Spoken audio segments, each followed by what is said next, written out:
我哋今日要做一個甘草蘿蔔煲排骨，哇！呢個非常之正。點解會正呢？因為我又係參考我本武漢嘅一本即係叫做藥膳嘅書，咁佢裏邊提到呢，其實甘草咧對我哋嘅人體非常之有幫助嘅，佢可以排毒啦，咁去咗一啲邪氣啦，同埋可以有消炎止痛嘅作用嘅。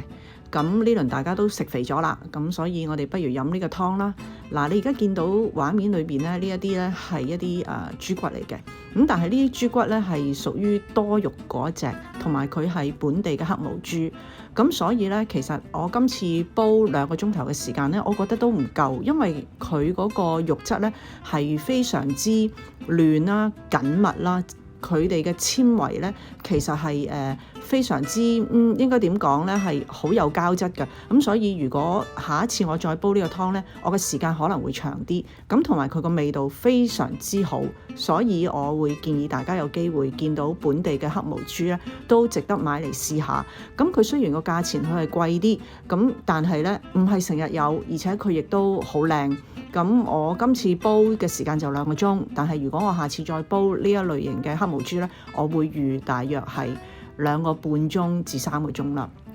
咁我哋喺街市咧就好普通咁買一啲蘿蔔翻嚟就 OK 噶啦，因為呢段時間啲蘿蔔咧全部啲外形都好正嘅，咁甜咧就點都唔夠日本嘅蘿蔔甜噶啦，咁但係咧佢嗰個樣子又飽滿啦，水分又充足啦，又夠新鮮啦，咁所以即係大家只要買一碌翻嚟就可以搞掂呢個湯噶啦。咁頭先亦都見到前面有提到咧，我哋用嘅甘草咧嗰個份量咧係得15個 gram 嘅咋，你唔好用多啊，因為用多咧就可能真係太甘啦。咁今個湯咧就唔會係一啲即係嗰啲響螺頭嗰類嘅海味味嚟嘅，今個湯咧就純粹真係排下毒啊，同埋可以令我哋個上呼吸道咧嗰個黏液咧係可以有清減嘅作用嘅。快啲啦，冬菇慢吞吞。咁所以呢個湯咧喺呢段時間，即係啲天氣有熱又突然間又凍，咁我覺得呢個湯大家都可以嚟間場飲下，咁同埋大家呢輪一定係食好多好嘢啦，咁間唔時即係揾翻一個咁嘅湯嚟飲咧，都係唔錯嘅。咁我哋呢啲蘿蔔咧，你就切件啦，咁大約切呢一類型用滾刀切嘅大 size 就 OK 噶啦，因為始終係愛嚟煲湯啦，咁所以咧你切到太細咧，咁又唔係太適合嘅，因為煲完個湯出嚟，你都希望撈得起上身，然後可以做多個餸啦，咁所以呢個方法咧，切到啲 size 咧有翻咁大嚿，我估計係我哋個口嘅2倍啦，咁啊應該都會夠噶啦。快啲啦，冬菇慢吞吞。咁呢一個湯咧，我真係好開心，因為今日去到肉檔咧去買呢一個嘅豬肉嘅時候咧，其實係一個後生仔，佢又夠高大，我相信咧計埋佢啲肉咧，佢分分鐘有200零磅嘅，但係佢高大嘅，有成7尺咁高嘅，咁所以咧佢斬落去嗰刀咧，嗰啲豬骨啊咁樣咧就一定斬得開嘅，咁同埋刀法都算係咁啦，我得出嚟嗰個效果就唔係太多碎骨嘅，咁亦都因為嗰啲黑毛豬咧，佢哋啲骨骼咧都比較實淨啊，咁所以碎骨咧都唔會咁多嘅，咁所以大家睇下啦，我諗呢度咧我就買咗應該大約有係差唔多1K 噶啦，接近1K 嘅嘢嚟噶啦，咁大家自己可以因應自己嘅需要調校自己嘅豬肉嗰個份量啦，因為每次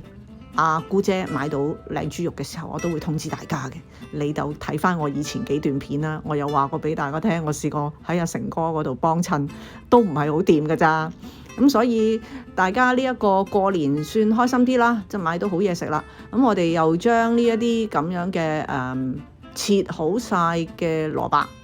咁就擠晒落個煲底。咁出晒水嘅豬骨呢，我哋都係擠落煲底。快啲啦，冬菇慢吞吞。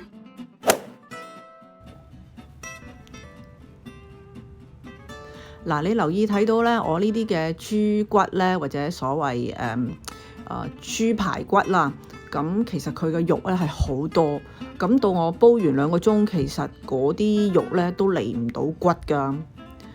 嗱，留意翻呢，我今次都要用翻呢一個嘅紅棗，根據嗰本嗰個食療書裏邊提過，紅棗我哋要10粒咁多嘅。咁我就多咗少少嘢呢，就係我係臨尾呢係會落埋一個新鮮百合，同埋我會喺個湯裏邊呢就落咗半個嘅番茄。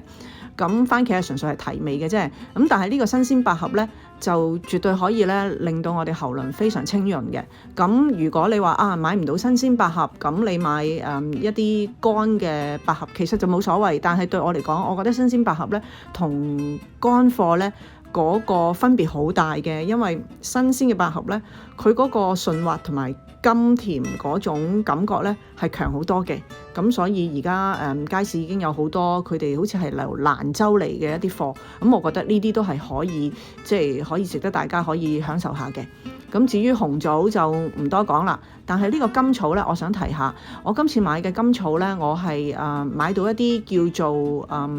佢就話俾我聽，佢係冇落到一啲硫磺嘅，咁純粹就係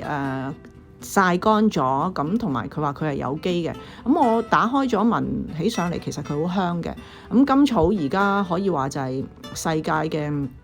呢個叫做藥材嘅女王啦。就算我哋講緊一啲意大利啊、法國一啲鄉下嘅地方咧，其實佢哋都係用甘草咧做佢哋嗰啲甘味糖嘅，咁就方便俾啲細路仔啦，或者啲大人可能去返工有啲唔舒服咧，咁佢哋都會食呢啲叫甘草糖嘅。咁所以甘草係世界流行嘅，咁同埋甘草嚟講應該係我哋中國係出產最多嘅，質素亦都好高嘅。而甘草亦都可以有助睡眠嘅，咁所以如果大家有去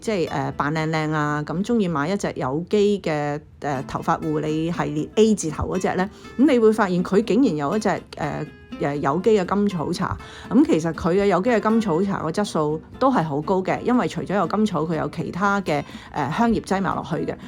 但係可以咁講啦，即係甘草係絕對係有利，係唔會有害嘅。咁大人細路仔都啱，男人女人都啱嘅。咁呢個湯呢，我哋煲到咁上下啦，滾啦。嗱，今次真係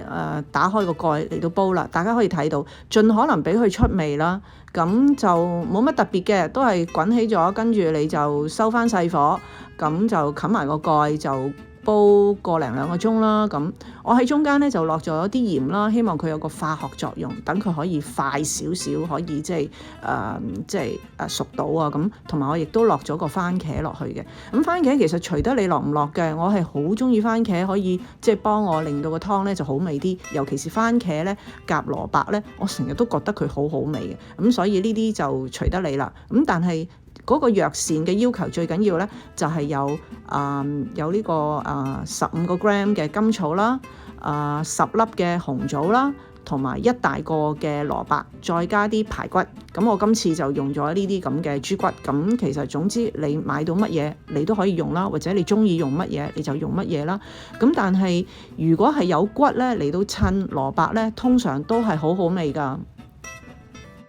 快啲啦，冬菇慢吞吞。嗱，咁就搞掂啦。咁你見到我湯頭裏邊咧，佢個顏色咧就唔係話好濃，因為嗰個豬骨咧其實係需要長少少時間嚟熬佢嘅。咁所以我會覺得下一次我煲呢個湯，可能我用多少少時間，用3個鐘，因為用咗嗰啲咁樣嘅黑毛豬嘅豬骨。咁 anyway 啦，Bon appetit， 呢個一定係有益嘅，實食冇黐牙㗎。大家試下啦，拜拜。